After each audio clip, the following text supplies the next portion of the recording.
क्या आपने कभी सोचा है कि क्या हमारा कोई पिछला जन्म भी था? अगर था, तो क्या उसे याद किया जा सकता है? दुनिया भर में ऐसे कई लोग हैं जो दावा करते हैं कि उन्हें अपने पिछले जन्म की कुछ बातें याद हैं। वहीं दूसरी ओर विज्ञान इन दावों को पूरी तरह सिद्ध नहीं मानता। तो आखिर सच क्या है? आइए इस विषय को आध्यात्मिक परंपराओं और वैज्ञानिक दृष्टिकोण दोनों से समझते हैं। सबसे पहले, पुनर्जन्म की अवधारणा।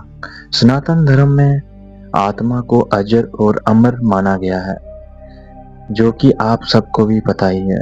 भागवत गीता में श्री कृष्ण कहते हैं, जैसे मनुष्य पुराने वस्त्र छोड़कर नए वस्त्र धारण करता है, वैसे ही आत्मा एक शरीर छोड़कर दूसरा शरीर धारण करती है। इसी विचार को पुनर्जन्म कहा जाता है। लेकिन प्रश्न यह है, यदि पुनर्जन्म होता है तो हमें अपना पिछला जन्म याद क्यों नहीं रहता? आध्यात्मिक परंपरा के अनुसार नया जीवन शुरू करने के लिए प्रकृति अधिकांश पुरानी स्मृतियों को ढक देती है।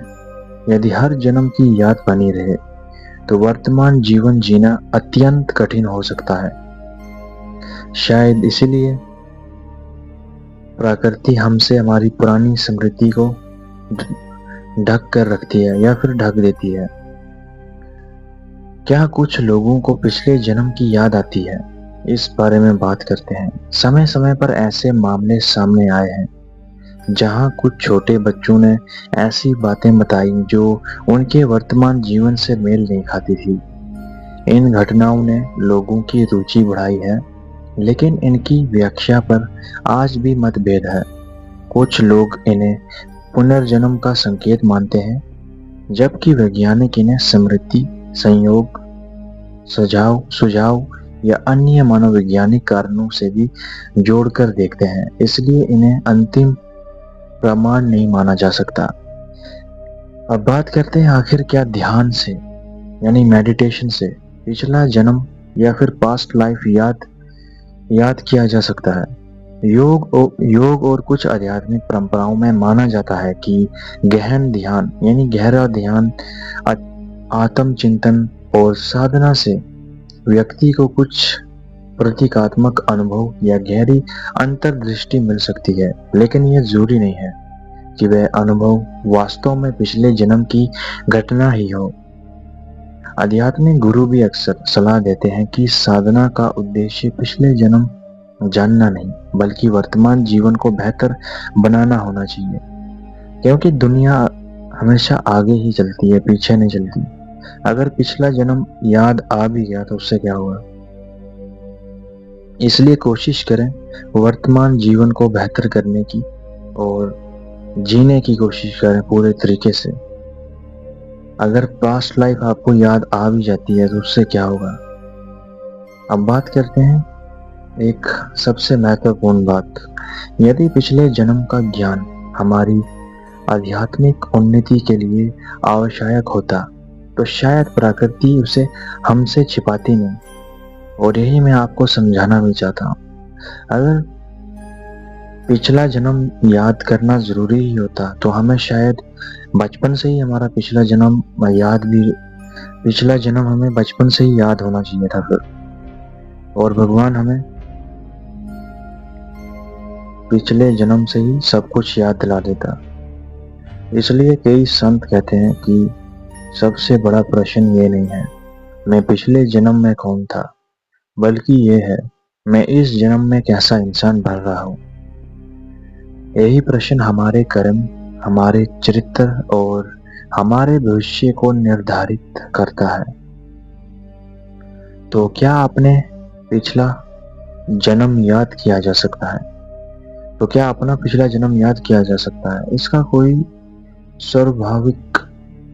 सार्वभौमिक और वैज्ञानिक रूप से प्रमाणित उत्तर आज भी उपलब्ध नहीं है। लेकिन कुछ परंपराओं में ये बात मानी जाती है कि पिछले जन्म होते हैं और याद भी किए जा सकते हैं। और कुछ धर्म ऐसे हैं आज भी धरती पर जो कि मानते हैं इस बात को कि पिछले जन्म होते हैं सबके।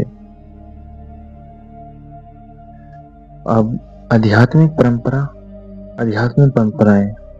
पुनर्जन्म और आत्मा की यात्रा की बात करती है, जबकि विज्ञान अभी इस विषय पर निर्णायक निष्कर्ष तक नहीं पहुंचा है। इसलिए आज भी बहुत से लोग इस बात को नहीं मानते, क्योंकि आज का जमाना जो है वो विज्ञान का जमाना है। ये विज्ञान का युग है। यहाँ पे वही चीजें ज्यादातर मानी जाती हैं जो साइंटिफिक प्रूफ की जाती हैं। इसलिए इस विषय को खुले मन से समझना, जिज्ञासा रखना और वर्तमान जीवन को सार्थक बनाना ही सबसे महत्वपूर्ण है। और मैं भी आपसे लास्ट में कहना चाहता हूँ कि पिछले जन्म सबके होते हैं, क्योंकि कुछ चीजें होती हैं ऐसी जो कि साइंस भी प्रूफ नहीं कर सकती, क्योंकि साइंस वही उसी चीज को सिद्ध कर सकती है जो कि वास्तविक में है, जो कि रियलिटी में दिखती है। लेकिन कुछ ऐसी चीजें भी हैं जो दिखती नहीं है लेकिन उन्हें महसूस किया जा सकता है। जैसे भगवान भी दिखता नहीं है लेकिन उसे महसूस किया जा सकता है। हवा भी दिखती नहीं लेकिन उसे महसूस किया जा सकता है। इसी तरह और भी बहुत सारी चीजें हैं, जैसे हमारी सोल है, वो भी कहीं दिखती नहीं है बाहर से, लेकिन कुछ है, हमें महसूस किया जा सकता है। उसी तरह ये बात भी हो सकती है कि हमारे सबके पिछले जन्म हैं, बहुत सारे पिछले जन्म हो चुके हैं और आगे भी शायद होते रहेंगे। और एनलाइटनमेंट का मतलब यही होता है, आत्मज्ञान का यही मकसद होता है कि जब किसी व्यक्ति को आत्म ज्ञान हो जाता है तो फिर वो इस यात्रा से हट जाता है, यानी फिर उसका दोबारा फिर से जन्म नहीं होता है, और उसे ही एनलाइटनमेंट भी कहा जा सकता है। अगर आपको ये वीडियो पसंद आया हो और आप ऐसे ही गहरे आध्यात्मिक विषयों पर और वीडियो देखना चाहते हैं तो वीडियो को लाइक करें, अपने विचार कमेंट में साझा करें और चैनल को सब्सक्राइब करना ना भूलें, क्योंकि ये चैनल सिर्फ मेरा ही नहीं है, आप सबका भी है। क्योंकि यहाँ हम सब मिलके ही इस तरह के विषयों पर बात करते हैं। आज की वीडियो में फिलहाल इतना ही, मिलता हूँ आपके साथ नई वीडियो में। हर हर महादेव।